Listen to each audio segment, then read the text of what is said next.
borrow the arts just to bring it down here today. I see. There we go. That's the leopard on screen right there. Again, lots of detail. Yeah. I love your attention to detail. Yeah. I'm quite an impatient person, so I'm rushing through even these spots. Wow, I'm just rushing. Judging by your paintings, it's really hard to say that you're an impatient person. I mean, it looks like you spent like lots of time trying to just get some of these detail right. Like I said about, I can't spend on a painting or an art for more than 2 to 3 hours. I just want to get it over it. At one point, you just want to get it over it. Wow. So even the spots, it did take a little bit of time, but I'm just rushing through. Okay, Great. one so spot. where do you get your inspiration from? Where do you draw your inspiration from? Probably my love for nature, animals. I'm sure that's what's displaying in my art. Because I've done a couple of portraits, but that's all on request. So other than that, everything is on animals and nature. Which is why you like doing wildlife photography as well, right? You love nature so much. Yeah, I like to go out there, be in the beautiful surroundings, look at animal behavior, and most of my photographs are also I've uploaded them on Facebook. I just freely upload them so that anyone who would like to see them, who would like nature, just would be inspired, and they would also feel a love for nature. Yes. So I just upload them. So tell me something. From like, okay, now the moment you walked in and you brought, when you walked into the studio and you brought some of your collection, and when I saw some of the pictures, my God, that's some fantastic talent that you have. Thanks. But have you done any study on art? No. Have you done any courses, or No, the only rather training that I've got is from YouTube. I've just gone through a few YouTube. Wow. So what you're saying is more or less you're a self-taught artist. Yeah. Wow. Okay. But this YouTube material actually helped a lot. Really? I must say, yeah, because few tricks on how you could do some oil paint, especially, it actually did help me a lot. And even your photography, you didn't learn photography as a subject? Photography, I've had a crash course, just like a half-a-day crash course. But at that point, I didn't even have a camera. I see. So, but I got a basic idea.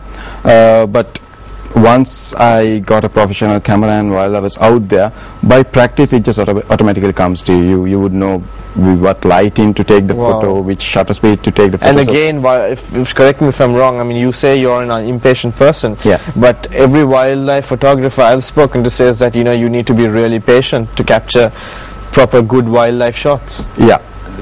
To a certain extent, sometimes you need to apparently wait for hours and hours, and sometimes even an entire day to just get that perfect shot.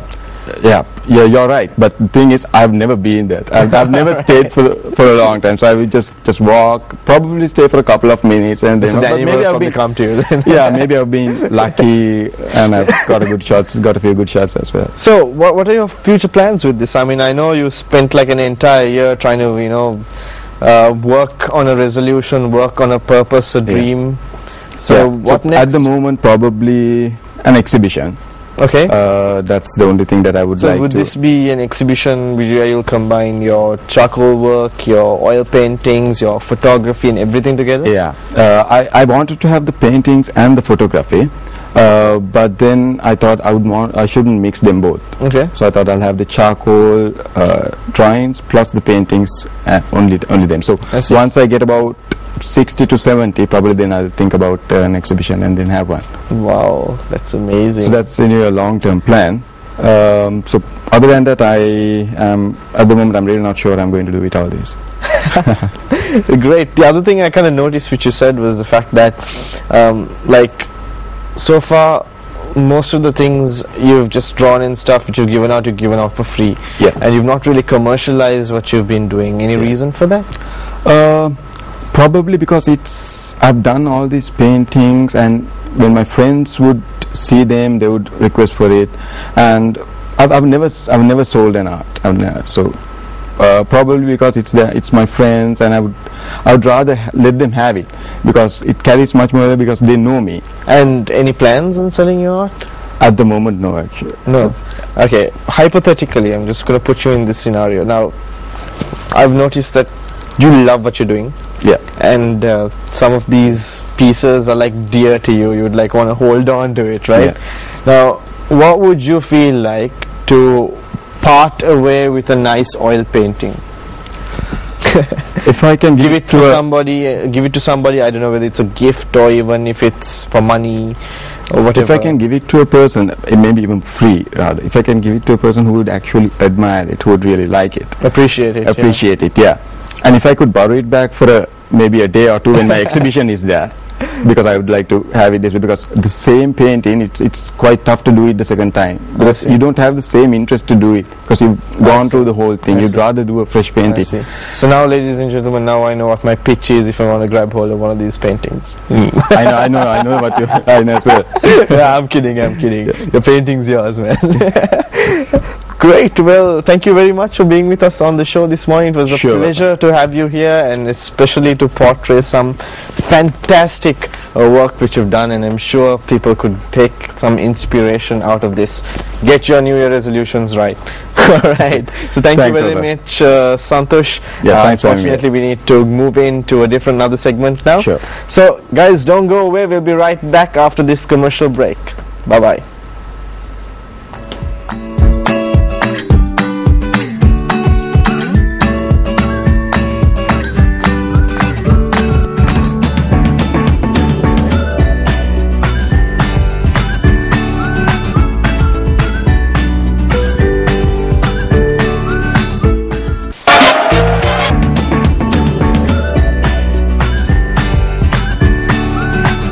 Welcome to Good Morning Sri Lanka on the first day of the week. Now I'm going to say this quite bubbly because I know you don't like the fact that it is a Monday, but nevertheless, don't forget, I mean, there is something to look forward to this week. That is, if you are in the corporate sector, it's a good week because most likely you probably will get your month-end salary this week. So something to look forward to if you're in the corporate sector. I've been wanting to hear that for a while now. I'm Vasam and you are with Here I Jason. Yeah, but I know what's running through your mind right now, like, why does he look differently? Why does his head look smaller? Why is he wearing yellow? Jason's got a haircut. I think he got that done for Valentine's, which was last week.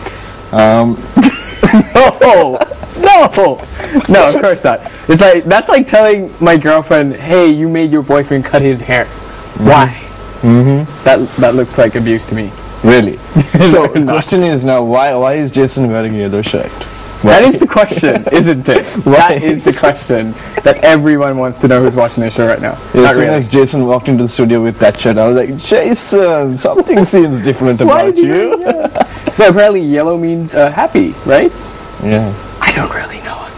I'm just making it up. Well, if yellow does mean happy, I suppose it's a very appropriate day to wear it, being a Monday. Yeah, true. All right, so I went to the rugby matches, to Dalek Rugby League last week. Okay. And I saw the Upcountry Lions taking on the Havelocks. Oh. Dude, intense game. And I'm just super excited to to see the upcoming games. Are you like really into rugby? Because that's something I didn't know about you. Oh yeah, man. Like I've always been into rugby. It's like the coolest game in the world. Why don't I believe you? Why? I don't know. Why is it that I don't believe you? I think it's the way I like present it. Like, yeah, I like rugby, but it's not really believable, unfortunately. All right. Don't we have an interesting topic, Jason? All right. So every kind of month we have a special guest. Especially we focus on photography. Today's guest he is a photographer, but he mainly focuses on food photography. And I gotta tell you, I've seen this guy's work. Amazing.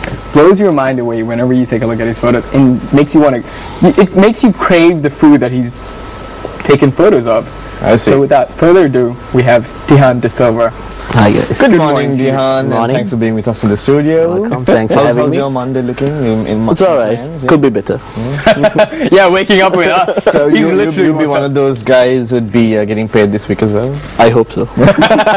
Oh. Alright, so yeah, tell us a bit about yourself. Now, people around Colombo know you as a food photographer. What is a food photographer? Because I know, obviously it states the obvious that you take photos of food, I'm guessing? I mean, something like that, something on the lines of that. I basically want to do, when I started off photography a few years ago, I just wanted to do photography in general, but then because of one client, I actually specialized in it, I started off with food photography. Okay. I did a horrible job with the first go. But Tell us about that experience. That must be really interesting. yeah, so one of the client's consultants contacted me through a website. Right. And then he asked me if I can do a shoot for these guys. So my first shoot, I didn't know what I was doing. So I brought like external lights and stuff like that. Oh my god. And I didn't even know the simple thing like white balance, right? And yeah, so for a minimal, like really small amount, I did a shoot. And when I went home, I was like, oh no, like I can't take this guy's cash even. But then he was so nice to me. He was like, you know, come back, just go and read it over the net or something. Yeah. And then come and do a shoot. So hang on, he got you to do the shoot again. Yeah. So he had to prepare all that food all over again. Yeah. Oh, man. And let me tell you, This it guy was has like to be really nice. it was about 20 dishes. Oh, wow. And, Oh, man. yeah, so basically he called me back and said, listen, it's fine. Just come and do it again. I really liked it Right. in the first go itself. And then here I am. Oh, wow. All right. So that was the first time that you took photos of food. Was it first time you took photos in general of like professional photography? Commercial work. Commercial work, the Yeah. first time. All right. So I'm curious now. White balance and all these technical mumbo jumbo that comes into cameras, like for example, your shutter speed and all these things. People have to go to school here, or well, photography is like Yeah. something that's really. I mean, I know for a fact a lot of people, they have all these fancy equipment and stuff which they get, all these SLR cameras and stuff. But it takes quite an effort to actually figure out how to use some of those settings, right? Yeah. So- For me, it was all about self-taught. Like I just clicked, and if it comes out, okay, fine. Look at the settings and say, okay, fine, this is what is works. So you just have to play around with the camera and see Right. what the best settings are. Okay, kids from school that are just leaving high school, they would say, okay, you know what, I would like to be a photographer. Did you have to go through any training for photography as soon as you left school or after college? or Not whatnot? really, because like when I did my degree, photography is in the second year. Okay. But I bought a camera in the first year itself. So I just started playing around with it, just randomly taking pictures, going out, and then I learned everything through that. Okay. That's interesting. All right, I believe we have a couple of pictures of Dihans for the people that are just tuning in, and they're wondering, what is this man's work If you've look not like? had breakfast yet, brace yourselves. Because that's what we do. We torture you for fun with photos. Okay, there we go. There we This go. one's a... What is this exactly? This was a new drink done for a coffee shop. Okay. Valentine's. This was for a Japanese restaurant. Okay. Oh, it's like... Well, I've not tried Japanese in a while. I really noticed that... oh, wow, look at this. And this is for the same restaurant. No, this was for a Chinese restaurant. Okay. Of course. This was one of my very first shoots Okay. for a hotel. They were launching a new menu. Oh my. People at home like, good morning Sri Lanka, writing hate mail now. Why would you do this to us in the early AM? Nice. This is the Instagram photo of a picture of your picture. It's like Yeah. Inception. Yeah. But with photographs. Now these are pictures, oh this is a famous pizza place here in Sri Yeah. Lanka, if I'm correct. I mean, when you're looking at these pictures, Jason, I mean, you know there are so many options here with regard to food, right? Yeah. A square pizza. That's, I'm gonna be honest, and I'm gonna let you know it's the first time I've seen a square pizza in my life. I don't think I've seen one either. For all the healthy people, health buffs are all there. These are healthy foods. Man. I'm guessing that's salmon, right, Dihan? That was dish a before. rare beef. That was crab? Beef. Beef. Do you get to sample all these? Most of the time, yes. Oh man. I so hate you right now. Dude, these are amazing. Like, there's so much of detail that you've accumulated in one shot. Of course, pasta. So Jason, I know what I'm going to do when I get my salary this week. Call up Okay, Dihan. well- Hey, could you give me the list of Those restaurants that you work for? I could just come and eat. I mean, they look amazing. Oh Simply man, I think I'm going to go and get myself a second breakfast after this. All right. So now, looking at your photographs, one thing I've noticed is you like to kind of blur out the background.